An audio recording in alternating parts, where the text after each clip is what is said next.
Welcome to the Digital Amateur Television Experimenters Night. This is VK7.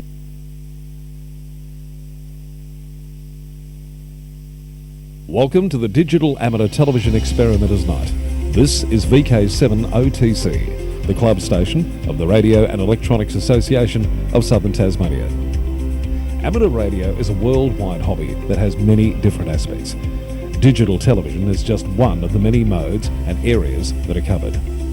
Maybe you're interested in becoming involved in the DATV Experimenters Nights. Do you realise that you do not have to be a radio amateur or need any ATV equipment to participate anywhere in the world?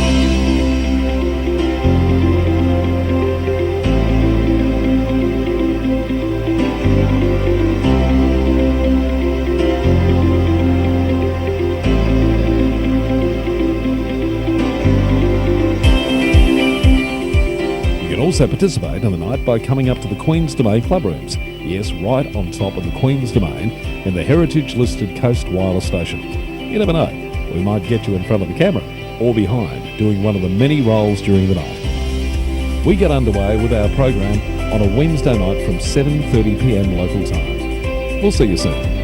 This is VK7 OTC.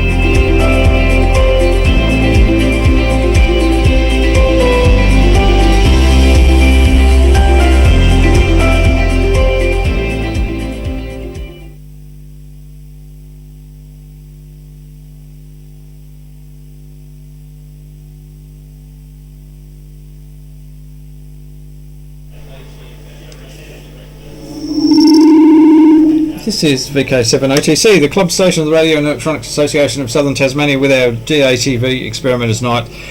And I have some regulars in the studio with Hayden, VK7HH, and Rex, VK7MO, who did some very exciting stuff last Friday that they're going to tell us about. Yeah. Go for it. We will. Well, Rex has kindly made a PowerPoint. So we had... Last Friday was a 38, 40 degree day. It was quite warm. Yes. But Hepburn was looking like it was looking very promising to ZL from VK7 and cool. Excellent. And in Rex's words, he'd never seen a duck like this before, had you? Between here and I saw it on the 1st of January, and now. Oh yeah, sorry. Okay, yeah, but not with grey and pink. Yeah, no, there was grey and pink on the 1st of January. So that the grey and the pink is quite deep ionisation. I assume that means not ionisation, no, just refraction. Refraction. Okay, cool. Yeah. So There was a large high that was sitting pretty much centralised over the middle of that grey section that was in the Tasman. Okay. And the duct looked like it was going to extend to not just the north tip of New Zealand, but also to ZL3 a little bit further down as well. Cool. So we organised for quite a few ZLs to get out and about. Some took days off work, others didn't have to do that, but a couple travelled quite a fair distance. I think Steve ZL1 TPH travelled 4 hours or something, I think, or 5 hours. Wow. To the very north tip. Okay. Because it looked really, really good.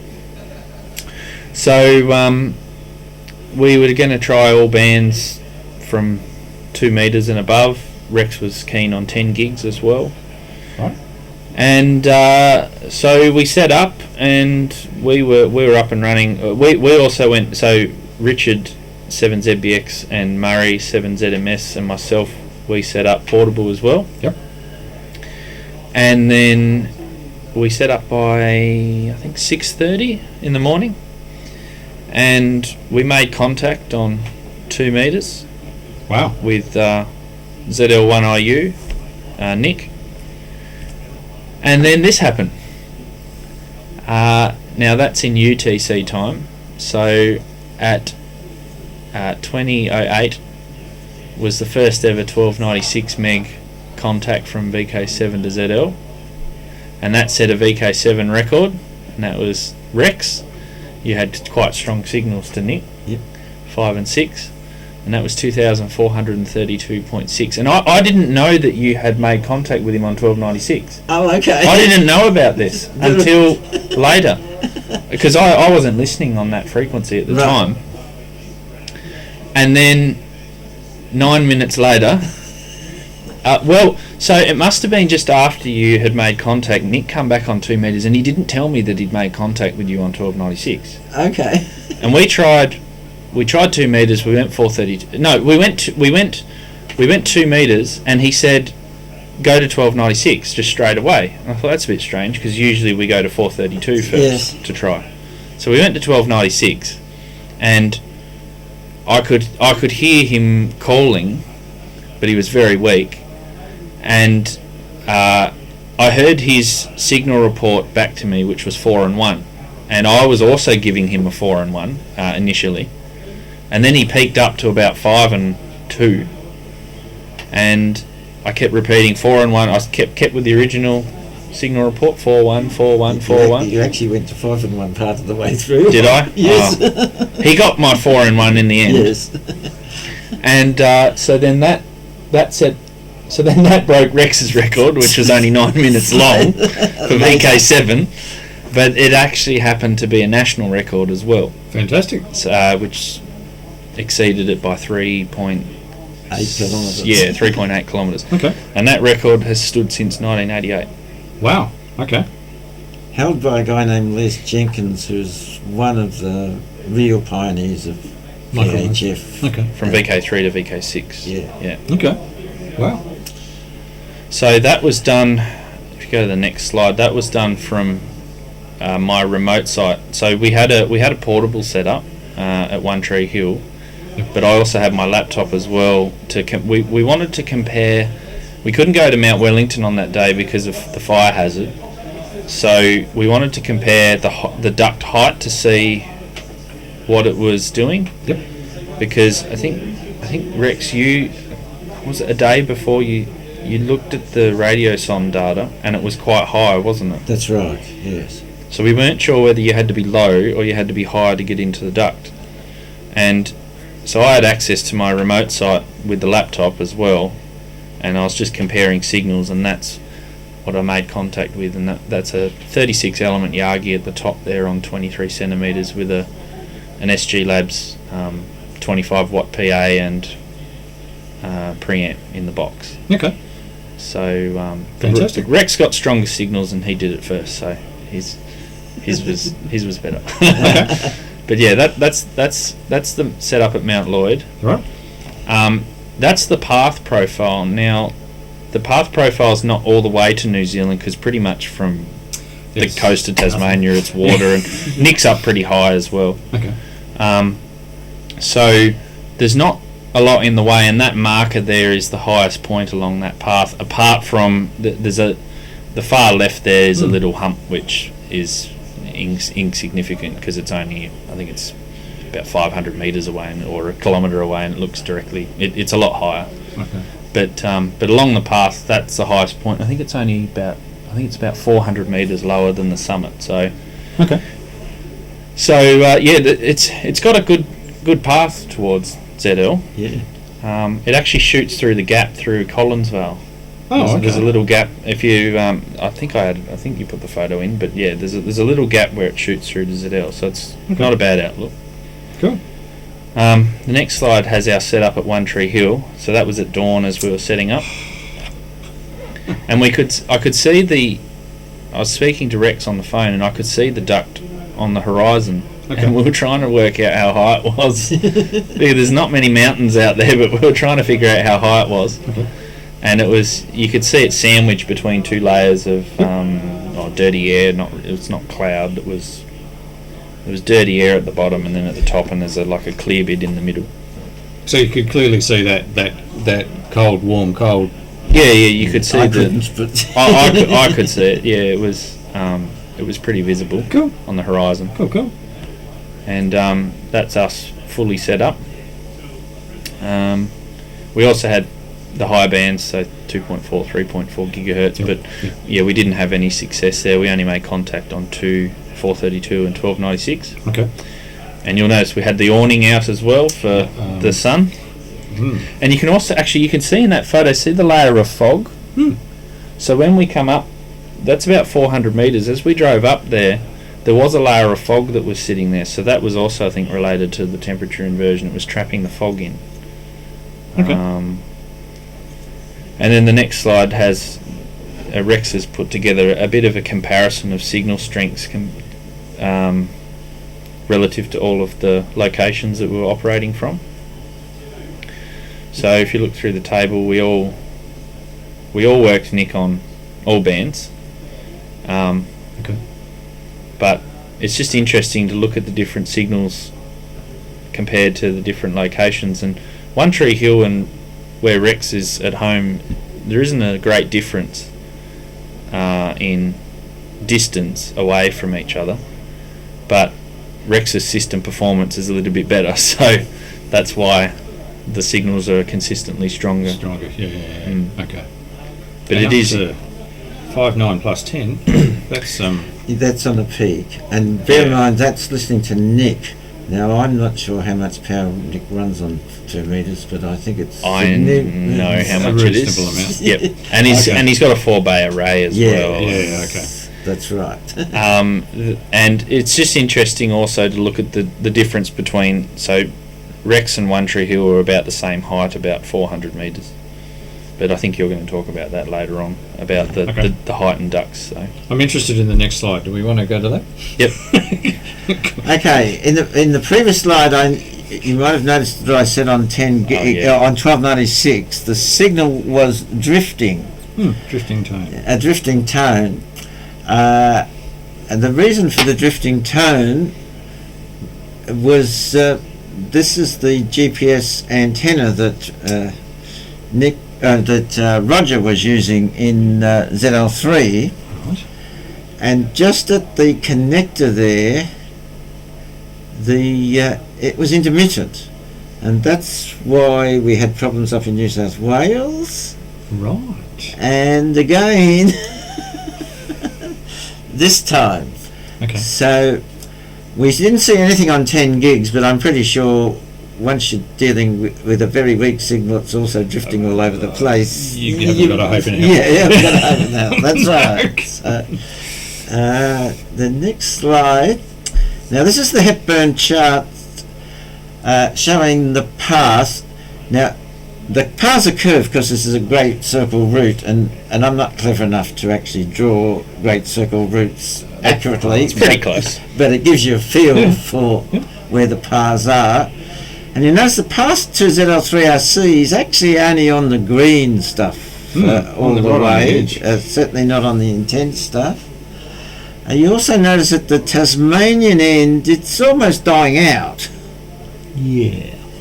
And and not marvellous even at the other ZL ends. Now, you have to bear in mind the Hepburn chart's just a forecast. Yep. And when you look at that sort of detail, it may well be different. Yep.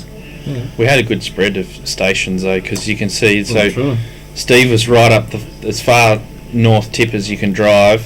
Nick was a little bit further down, and then Simon was a little bit further down. Okay. And then we had a bit of a gap, but then we had Roger. So it was good to do a bit of a comparison between all the different spot locations. If you think about system performance, Nick was clearly the strongest, but he had a big home station. But the other 3 portable stations were pretty similar. Yeah, okay. So it really, even though they went across different intensities on the Hepburn chart, it didn't actually make that much difference. Okay, cool.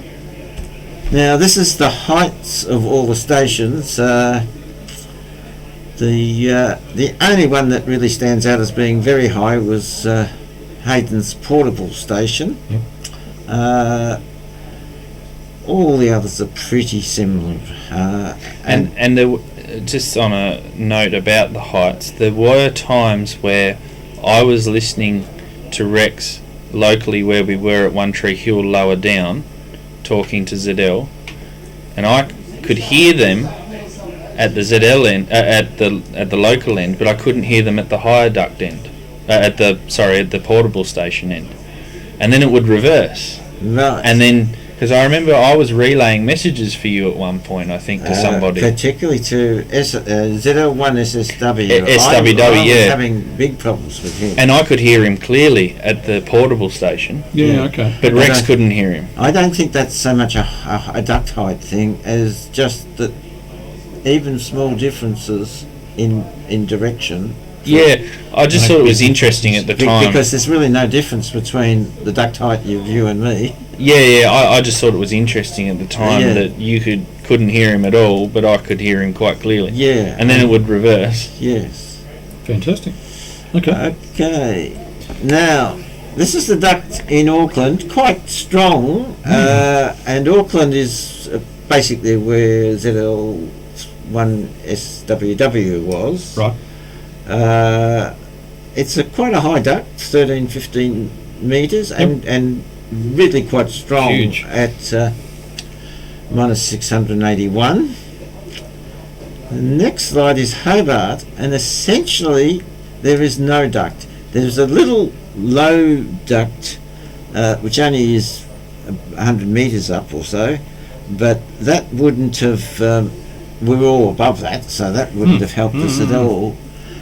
And I think that's the explanation for why signals were not very strong. We were probably having to fight our way into a duct that was well off the coast, and if you're a long way from a duct, effectively all of your energy is spread very wide before you hit the duct, so the amount of energy that gets into the duct is reduced. Yeah.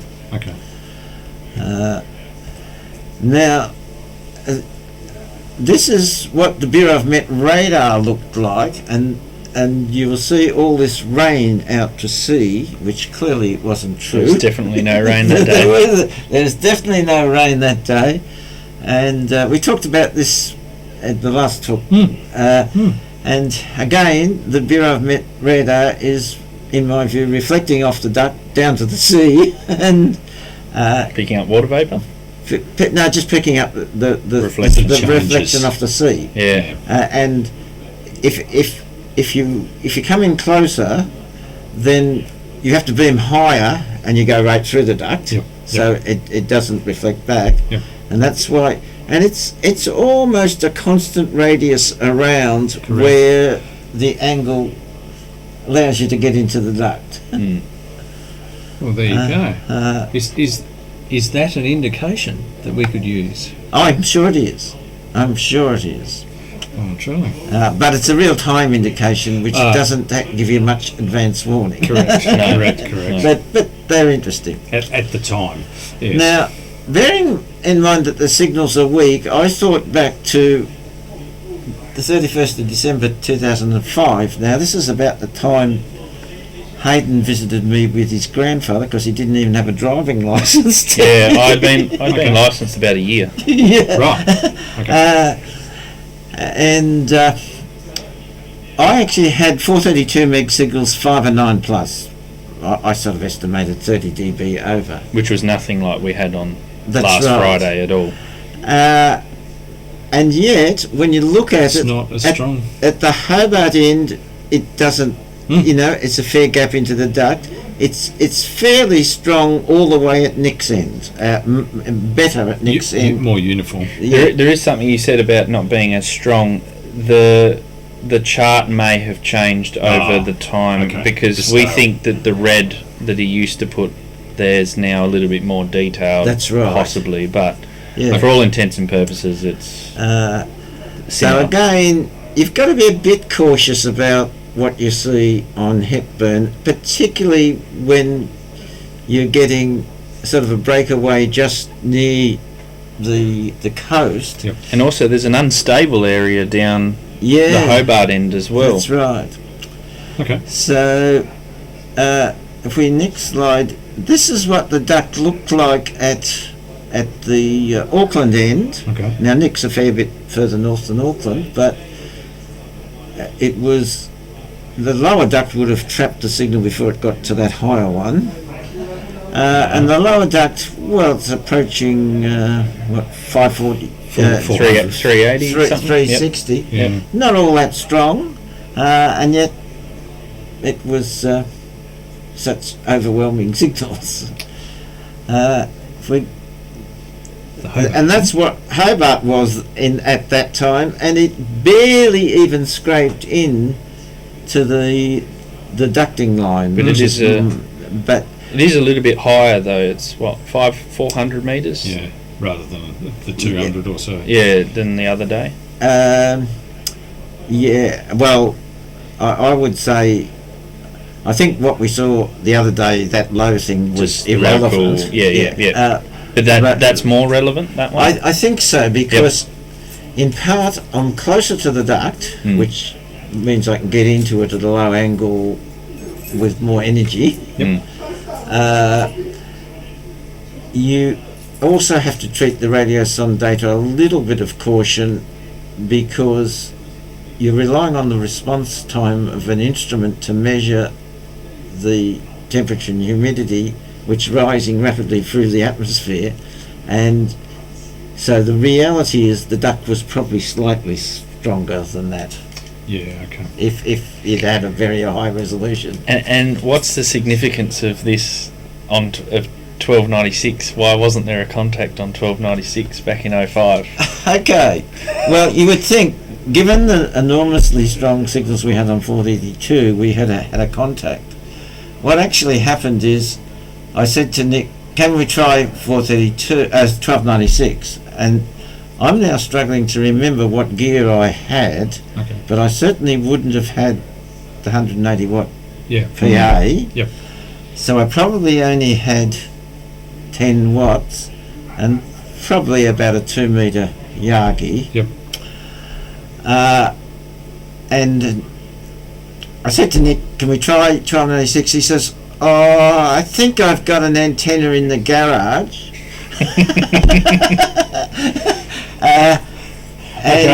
And anyway, I heard a little bit of Nick, and Nick heard a little bit of me, but By that time, he was holding this antenna outside his window and bit a cable into his gear. Okay. So he's been determined ever since. Wasn't that prepared, but now he is. It's now about 14 years later, and Nick commented that he was really over the moon to have finally done it. Because he was just trying and trying. Well, he regretted that we didn't do it on that day, because I think if he'd had his antenna set up properly, we would have done it. No, actually, I'm not exactly sure what Nick runs now. What does he run now? He said 50 watts, but I don't know what antenna. Yeah. Okay. It would definitely be a long Yagi he'd have outside. And it's probably set up properly so that he's not holding it and wondering whether he's pointing in the right direction. Correct. Yeah. All right. Now, only what was this? Yesterday. Yeah. 4th. Yep. We had another interesting event where there was an opening where Hayden was copied and being copied. Yep. Or just being copied. No. It was going both ways. Yep. Frequency? 144. On 144 with Whisper into all the Adelaide area. Yep. And also Hamilton as well. This path's very common. And there's this Whisper map actually was taken a bit late, so it doesn't show how many paths were open. I actually did that today over 24 hours. But certainly there was openings all over the place, and we're talking signals were strong enough for voice. For SSB. Yeah, it was plus 10, plus 15, really strong. Okay. Yeah. Now if we look at the next slide, this is what the Hepburn chart said. It says said effectively there's nothing there. There's a little bit. Yeah, it's not black. No, it's not black. But there's gaps in between as well, and it's okay. You sort of the Hepburn chart says there's nothing there. So Okay. So I then looked at the radiosonde data, and There you go. Hobart was showing a really nice duct, up about 1,200 which meters, just so happens to be just above the height of the site, which Okay. is at 930 meters. So Okay. I mean, I was also able to get whisper signals to and from them, and I'm were obviously well below. they weren't as strong, were they? About 10 dB weaker than Yeah. what you were getting. Yeah, So- but that path is not as good for you in that direction. No. And the interesting thing is, same duct height in Melbourne. Yeah, that's right. Yes, Interesting. but a high duct. I mean, generally across to Western Australia, you're talking 300 to 500 metres. And we've got bigger mountains between us and them. Well, that's the reason it works. Because 'Cause it if the gets duct over the wasn't mountain. that high, Yeah, we yeah, couldn't get. Yep. Yeah. Good question. It would be Good cut point. off Good before. point. And then at the Adelaide end, the duct's about the same height, not quite so strong by this time. Yep. But, And I think the strongest station was Phil VK3YE double K, yes. and I think that his location he is quite high. I think he's in the Adelaide Hills. I might be wrong, but I know that he's quite high. It's a little bit of stronger in Adelaide, but anyway. Yeah. Okay. It's actually the second weakest purple. Yeah. Okay. But there was a blue patch over Adelaide. So well, you found a little blue there. little blue patch over Adelaide, But but this doesn't. But the thing about Hepburn, though, that Rex knows a lot more about this than what I do, is that the modelling is done not at a very high altitude. It's done almost at sea level, isn't it, or close to sea level? No, I actually don't know that. I just assume that must be the case because you almost never see other than black over central Tasmania because he obviously can't pick up what's going on there if he's only modelling up to Correct. Or 600 I think metres. maybe even Central Australia as well is pretty. Well, Central Australia's very low. Yeah, I guess. So I mean, Maybe below it's sea level. it might be lack of data in there. Yeah. Well, you've got Giles, you've got, Yeah, etc. Oh no, I think the main reason why you never get very good summer ducks in the centre of Australia is the heating from the land causes the air to rise and just keep going. and it mixes the ducks up. Yeah. Okay. Cool. Okay, so our conclusions. Signals were certainly not as good as back in 2005, despite very intense indications on the Hepburn charts. The Hepburn charts we must regard only as forecasts.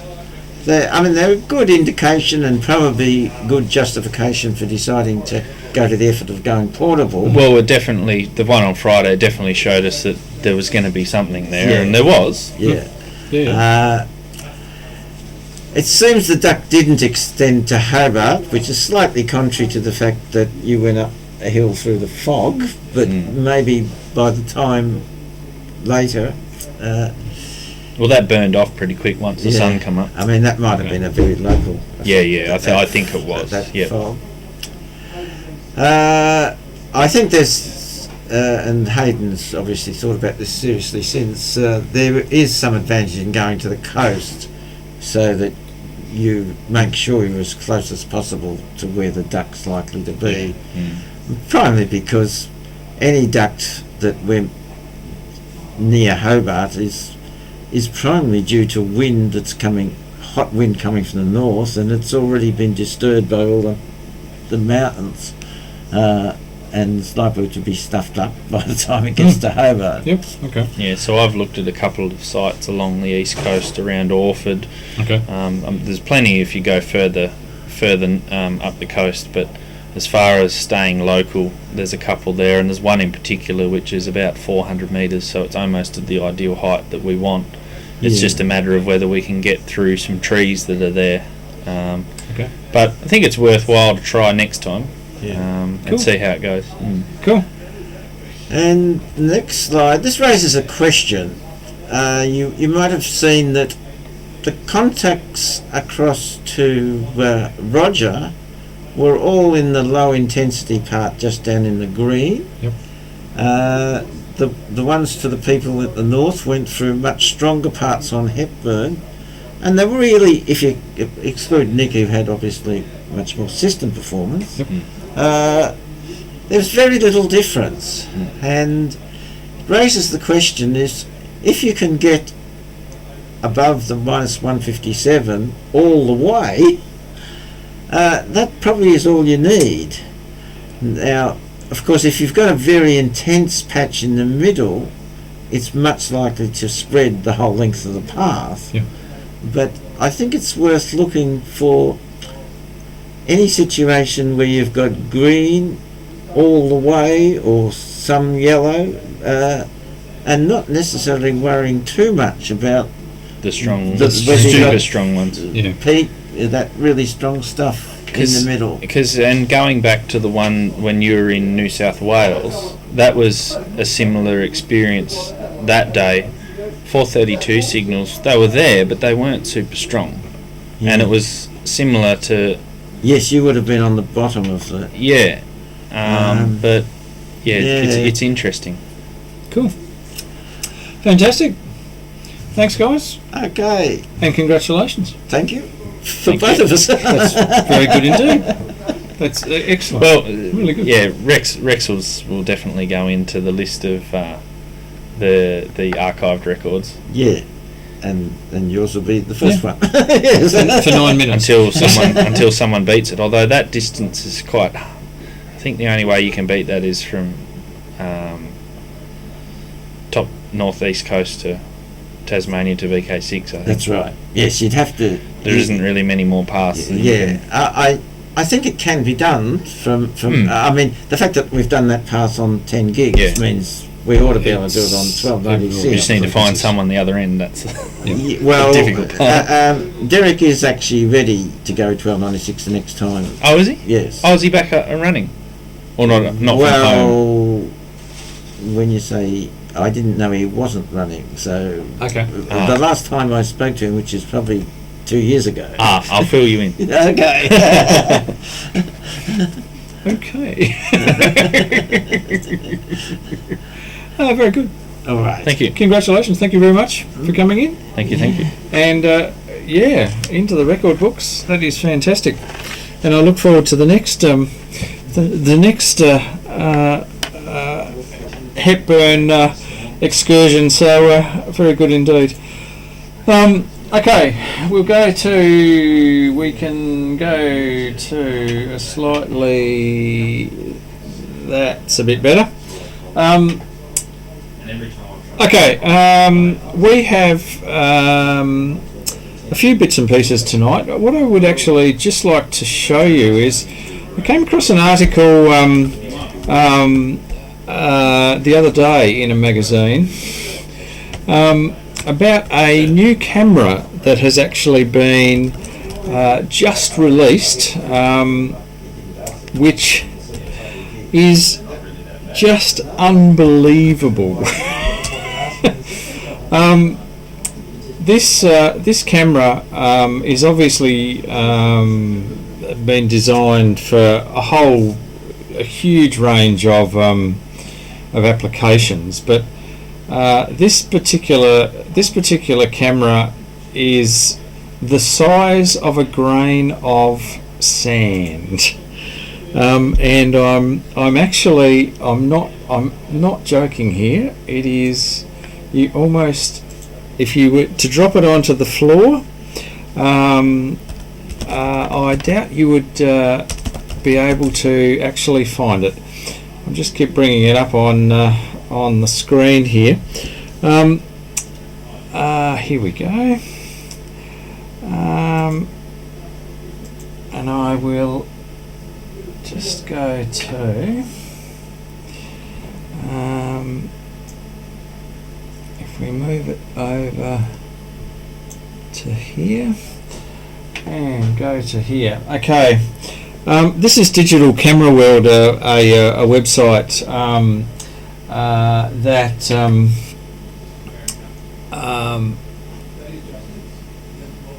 the world's smallest size camera is the size of a grain of sand. The Omnivision OV6948 makes it into the Guinness Book of Records and will save lives at the hands of surgeons. Now that is the end of someone's finger, and that is the camera right there on the end of their finger. This is a specialist medical camera. Measures 0.65 by 0.65 by 1.158 millimeters. Has just entered the Guinness Book of Records and is the size of a grain of sand, and produces a 40,000 pixel sensor image using an RGB Bayer backside illuminated chip. Each photo site measures I think that's 0.5 micrometers, so million of a meter across. But I am amazed at how they have done this. Absolutely amazed at how they have done this. So I just thought I'd share that with you as a bit of an aside. Now we'll head to here. Okay. One of the other things I'd like to show you is I had a package arrive this morning in the post, which has just been released by the Raspberry Pi organisation. Now, if we go to there. Okay, so the box says Raspberry Pi DVT-T Micro Hat. So this has just been released by the Raspberry Pi organisation. It is a DVB-T and T2 shield for the Raspberry Pi. And I'll do an unpacking, and I won't do an unboxing because there's not that much to see. Now, there's not really that much to see on here either. If I zoom in here, that's the 40-pin GPIO connector. I'll turn it around so and that's the 40-pin GPIO. It does come with a little adapter that brings it out to a Belling-Lee, as well as a 40-pin adapter and a few little screws and mounting bits and pieces. But this is a full CXD 2880 TV tuner chip on here. So this is a very similar chipset to what is used in the DVB-T USB dongles. It's the equivalent of that. It supports TV standards of DVB-T2 and DVB-T. Reception frequencies are all of the frequencies: VHF3, UHF4 and UHF5 band. It supports channel bandwidths of under the T2 of 1.7, 6, 7 and 8, and under normal T, of course, 5, 6, 7 and 8.